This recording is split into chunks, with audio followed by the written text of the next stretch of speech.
I'll let you in a little secret about me. I have kind of an unhealthy obsession with samurai movies, ninja movies, kung fu flicks, you name it. If it's got katanas, stealthy assassinations under the cover of night, crouching tigers, or hidden dragons, I'm in. So naturally, when I find out about a game that's even remotely related to this little obsession of mine, I'm gonna try to play it. And don't get me wrong, there were a ton of great ninja-related games that came out in the 80s and 90s, like the Ninja Gaiden series, obviously the Ninja Turtles games, but if you look at all the attempts developers made in those years, there's a metric shit ton of terrible ones. Tonight's game, The Legend of Kage, might just be the worst one I've ever played, and I consider myself something of an authority on the subject because I've played and finished Karate Kid.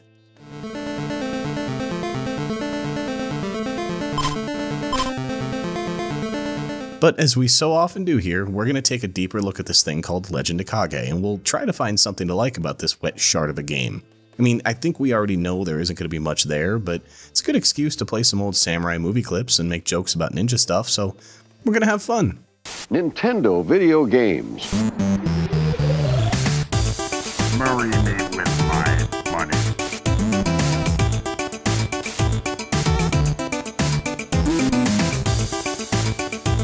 Now you're playing with power.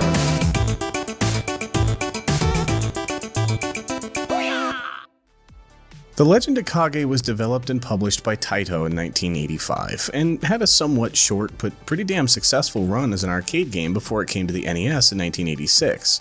Taito had made some other noteworthy games like Arkanoid, Bubble Bobble, and of course Space Invaders, so you'd think they had the kind of pedigree to bring something like a high-flying ninja side-scroller to life. And before we get into the specifics of the console version that made it so notoriously unloved, I want to point out that The Legend of Kage was an arcade port, of which there were many over those early Nintendo years, so it had some idiosyncrasies that we have to keep in mind. Arcade games like this weren't meant to have some big meaningful story or ending, they were designed to be played through multiple times to hit that sweet top score. And we all know having a top score meant bragging rights, which brought with it fame, fortune, attention from girls, right? Okay, maybe not, but it did bring respect and competition from our peers in the arcade. You break my record, now I break you. Like I break your friend. And I think that's a point we're sticking on for a second, because it's always bugged me. It never made sense to me to bring these much-loved arcade games to the home console, but keep those arcadey elements. I get that it's not easy to rewrite a game or add something after it's already been out for a while, and I guess it'd be fair to assume that the people buying these games would be fans of what they'd played in the arcade, not want it changed. But in the early NES days, we were hungry for new games all the time. I think most of my friends and I bought some games without even knowing what they were about or what the gameplay was like. We just wanted more. So when these arcade games came home to us, there was a lot of disappointment. I don't really have a point on that, it's just a complaint. But I can say that there were some incredible arcade games that did really well at home, so that tells me that the ones that didn't probably weren't all that good to begin with. I don't know, I wasn't in the arcades when I was 5, which is probably a good thing. Those were some intense places. It's over! It's never over. Didn't know get the feet, Dragos! That's what they said about General Suitor. Give it up, Dragos. Give it up. There isn't a lot of plot in The Legend of Kage, but there is one, so I mean, honestly, that's a big win for a typical arcade game. And I still have no idea what you're actually doing in Space Invaders, if I'm honest. In this game, you play as an Iga ninja named Kage, which they say means shadow. Your whole mission is to rescue the Shogun's daughter, Princess Kiri, who's imprisoned in a fortress you gotta sneak into. A noble challenge, right? It's impossible. You'll never make it. Never make it. Ever make it. Never make it. In terms of how this story plays out, though, it's a straightforward rescue. That is, until you beat the final boss. And as you're running away with the princess in tow, she's recaptured rather unceremoniously. That's where the game repeats, because you end up getting right back into the first level all over again. Keeping in mind that this is just an arcade game, I'm not going to pick on that point too much. The idea is that you have to finish all the levels 3 times over, at which point you do finally beat the game, and there is something of a conclusion for us.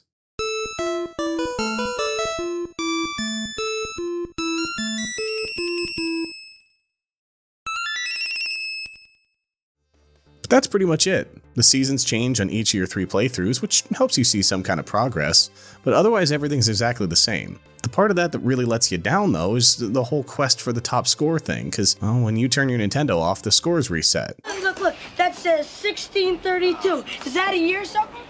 doesn't know it's your top score on pole position. Yes, it is. I mean, I get it, but it just left me feeling, I don't know, I guess this sums it up.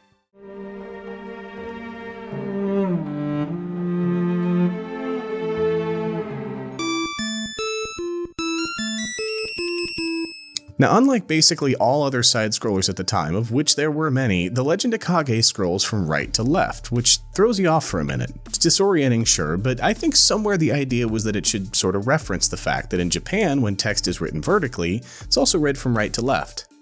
I don't know, I'm probably giving them too much credit, but whatever, it makes me feel better.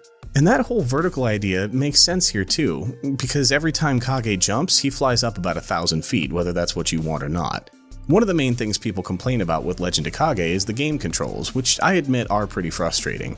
In Kage, the jump button is up. That sort of makes sense, since the A and B buttons are reserved for your unlimited throwing stars or your short sword, but it is insanely easy to hit that up button if you don't mean to. Do I look like a cat to you, boy?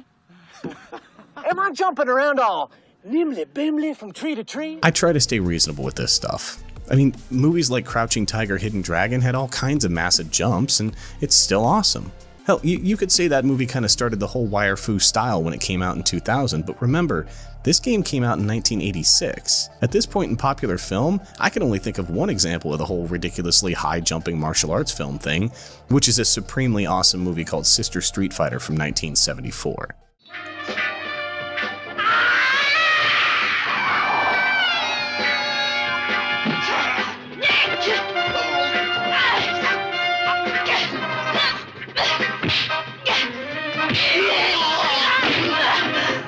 But I don't think that many people had even seen it at this point, and those that did were probably out being badasses and fighting evil in the streets themselves, not sitting at home playing ninja video games. But yeah, maybe that is a good example, because these jumps are just about as believable as they were in Crouching Tiger or any of those other movies. And there's no damage when you fall, which, thank God, because it's hard enough not to die when you can't control the jumps anyhow. Once you hit up, that's where you're going, and you better hope your flying body and a ninja star from God knows where don't meet midair. And that brings up another issue. This isn't the hardest game I've ever played. That's a totally different video, but it's not exactly the easiest. And not just because of the jumping mechanics being more jetpack than athletics, it's incredibly easy for Kage to die. I'm not kidding, getting hit even once means instant death unless you have a special different colored kimono on which only protects you from one hit anyway.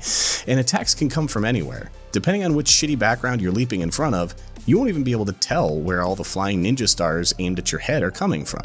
And despite all that, you get 3 lives, which can go pretty quick, and that's it. No continues. Again, I get this is an arcade port, so they wanted to bring that feel here a little bit, but even by '86, there were some games that had figured out home players weren't pumping quarters into the machines anymore. We'd already bought the damn game. A little grace would have gone a long way. 你给过他们机会吗？大侠，是我方彦南，对不起中阿四一家。 The Legend of Kage has music in it. I can't say it doesn't. I mean, I want to, but I can't. The entire game, and remember, the whole thing about this game is you're kind of supposed to play it through more than once if you want that top score. The whole game only has one song. Just one singular screeching tune on repeat. And because Google's a thing now, I went ahead and checked. The entire musical soundtrack to this entire f***ing game is 2 minutes long on a loop. After a while, all it starts to sound like is, well, this.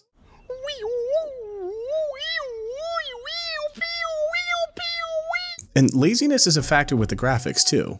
Again, always giving benefit of the doubt over here. I know that they didn't have a ton to work with in terms of sprites and backgrounds, and God forbid they tried with animations at this stage in games, but The Legend of Kage didn't even really seem to try. Like, here's an example. Look at these trees. Now open up Google and look at a real tree. Then come back here and look at this tree again. I think this kind of makes my point, but just to nail it down, here's the first Google response I saw for shitty tree drawing. I mean, holy hell, it's actually better. And I'm not trying to be a dick about poor graphics in an early game just because I can. The real issue is that some of the imagery makes the gameplay more difficult. Like in Stage 2, you're running through a secret tunnel with a simple repeating brick background. But the comically bad graphics make it impossible to see if a ninja star is coming your way, which is why you just seem to inexplicably die all the time. Look, I'm not asking for perfection, far from it, but if you're gonna make graphics bad, at least make them interestingly bad, like the Goonies 2 did. Great game, by the way, and at least their bad graphics had some character. Kage's graphics just pissed me off, which I guess maybe that was the idea when you think about it. Destroy the image, and you will break the enemy. So here we are, once again, finished degrading another bad Nintendo game for its janky gameplay, obnoxiously bad music and graphics, and a plot that might as well have not even been there.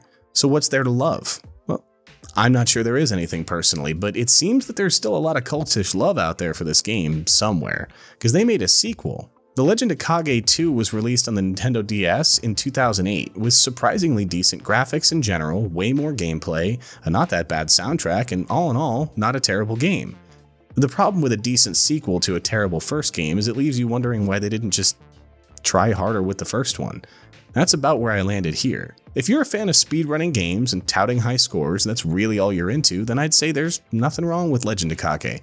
If you're like me though, and you'd rather have fun playing games and maybe enjoy a storyline that's longer than 2 sentences, skip this one.